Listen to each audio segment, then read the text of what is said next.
Akkam jirtu dhaggeeffattoota keenya har'aan tana waan tokko qabadeen dhufe akkaataa itti sirba teedii kan amma baasee waa'ee laga Abbaayyaa jedhee akka riippoortii gootan akkaataa itti gootan isin agarsiisu dhufe.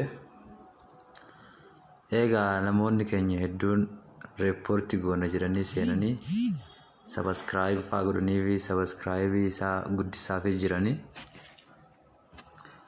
Gariin ammoo viyuu isaa guddisaa fi jiranii viyuun isaa akkuma agartan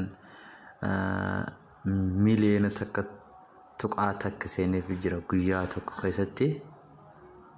Kanaafuu gaa har'a wanni inni isin agarsiisu barbaadu akkaataa itti gootan. Egaa ishee gubbarratti argamtu tuqaa ishee tuqaa sadeen kan inni cuqaastu asitti. Erga tuqaa sadeen san cuqaastan booda riippoortii kan jedhu kan gubbarraa kana inni tuqutanii. Egaa san booda gadi buutanii promote terrorism kayyoo kana. Promote terrorism kayyoo kana ni cuqaastu jechuudha. Achirra yeroo cuqaastan akkas yeroo isinii ta'e gad dabartanii riippoortii kan jedhu kana tuqutanii jechuudha. Akkasitti amma riippoortii gootanii jirtanii jechuudha. Guruppii adda addaa keessatti sheer godhaadha.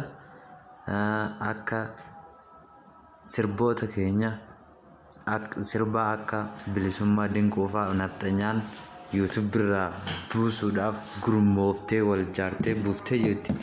Akkasuma tokko du'ee tokko hin taa'u akka Haacaaluun jedhee kaan keenya ajjeesanii kan isaanii gabbee sirbuun sirbi isaa nu duratti mul'atee garaa nu gubuun hin barbaachisu.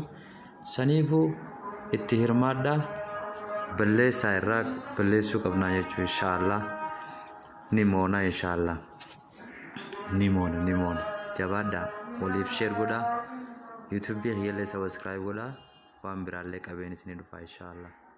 Agasittuu nagaan naaf tura.